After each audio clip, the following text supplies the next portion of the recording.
Assalamualaikum warahmatullahi wabarakatuh. Perkenalkan, nama saya Pinkan Mambo dengan NPM F1G023008 dari kelas B Prodi S1 Farmasi Universitas Bengkulu. Di sini saya akan memberikan edukasi kepada teman-teman yang sedang menonton video saya mengenai kejang demam pada anak-anak.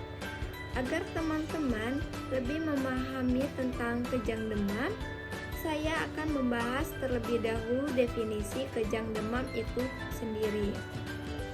Kejang demam adalah kondisi kejang yang dipicu oleh demam yang tinggi, itu biasanya di atas 38 derajat Celcius pada anak-anak, tanpa adanya gejala infeksi atau gangguan neurologi seperti meningitis atau epilepsi.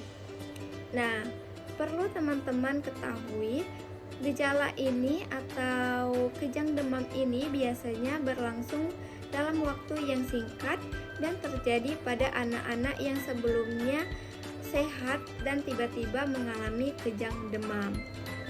Adapun kelompok yang sering mengalami kejang demam itu yang perlu teman-teman ketahui agar lebih berwaspada. Yang pertama itu pada anak-anak yang berusia 6 bulan sampai 5 tahun. Yang kedua itu yang paling sering terjadi pada anak yang baru berusia 12 bulan sampai 18 bulan. Adapun faktor-faktor penyebab dari kejang demam pada anak-anak ini yang perlu teman-teman dan orang tua ketahui. Yang pertama itu ada infeksi pada saluran pernapasan seperti terjadinya flu atau pilek pada anak-anak. Yang kedua itu ada perubahan suhu tubuh yang cepat. Bukan suhu tubuh yang tinggi saja, tetapi perubahan suhu tubuh yang cepat dari yang normal tiba-tiba suhu tubuhnya menaik, itu dapat memicu terjadinya kejang demam. Yang ketiga itu ada faktor genetik.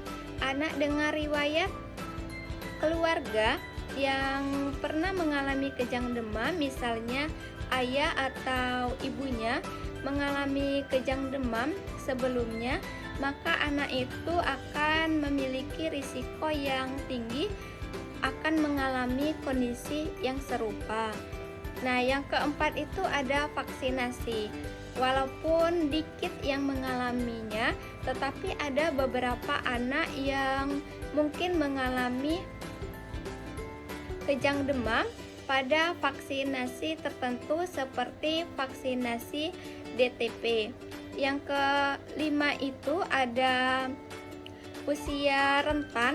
Jadi anak yang berusia 6 bulan sampai 5 tahun itu akan rentan sekali mengalami kejang demam, terutama pada usia 1 sampai 2 tahun.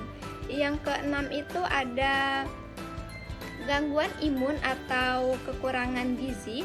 Nah, faktor terakhir ini orang tua sangat berperan penting pada anak, karena anak yang mengalami kekebalan tubuhnya lemah atau kekurangan nutrisi akan mengalami infeksi yang akan menyebabkan demam yang tinggi sehingga mengalami kejang demam pada anak tersebut. Selanjutnya, kejang demam itu dibagi menjadi 2 jenis utama, yaitu kejang demam sederhana dan kejang demam kompleks. Yang pertama kita bahas terlebih dahulu kejang demam sederhana. Yang perlu teman-teman dan orang tua ketahui, bagaimana sih ciri-ciri kejang demam sederhana itu? Yang pertama, dia durasinya singkat, biasanya kurang dari 15 menit. Yang kedua itu dia bersifat umum. Biasanya kejang ini dia melibatkan seluruh tubuh seperti kaku atau gemetar pada tangan dan kaki di kedua sisi pasien. Yang ketiga, dia tidak terjadi terulang selama 24 jam. Yang keempat itu tidak ada kelainan neurologis setelah kejang itu berhenti.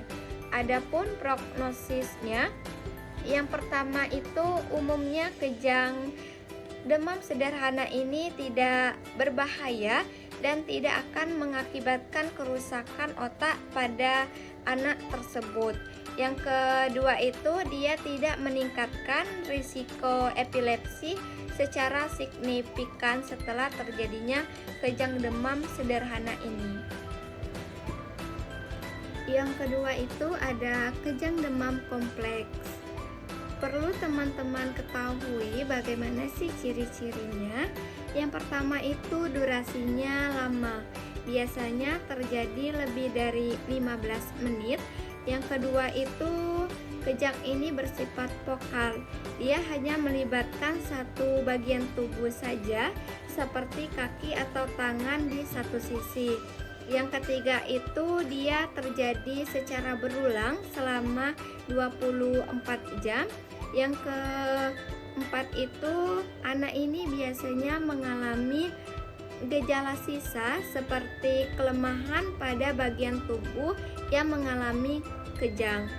Adapun prognosisnya, dia biasanya berisiko lebih tinggi akan berkembang menjadi epilepsi di kemudian hari, terutama jika ada risiko lain seperti riwayat keluarga yang mengalami kejang demam sebelumnya atau faktor genetik pada keluarga. Adapun penata laksanaan farmakologis untuk menangani kejang demam pada anak-anak. Yang pertama itu untuk menghentikan kejang demam tersebut, jika kejang itu berlangsung lebih dari 5 menit, dapat kita berikan obat antikonvulsan seperti diazepam secara rektal atau intravena. Secara rektal dapat kita berikan dosisnya 0,5 mg per berat badan. Sedangkan secara intravena dosisnya dapat diberikan 0,2 sampai 0,5 mg per kilogram berat badan. Nah, obat ini sangat efektif untuk menghentikan kejang demam itu berlangsung dengan cepat. Yang kedua itu antipiretik untuk mengendalikan demam. Dengan cara mengontrol demam dapat mengurangi risiko terjadinya kejang demam berulang. Dapat kita berikan obat seperti paracetamol dengan dosis 10 sampai 15 mg per kilogram berat badan selama 4 sampai 6 jam. Nah, dia tidak menghentikan kejang, tetapi dia dapat menurunkan suhu tubuh pada saat terjadinya kejang demam.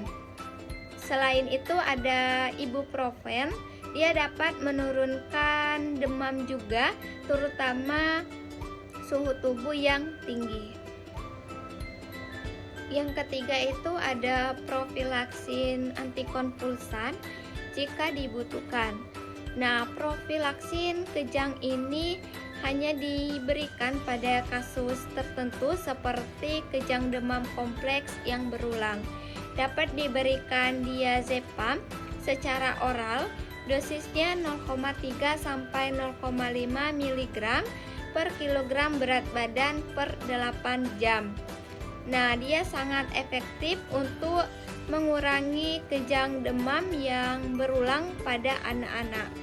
Yang kedua itu diberikan fenobarbital atau asam valproat.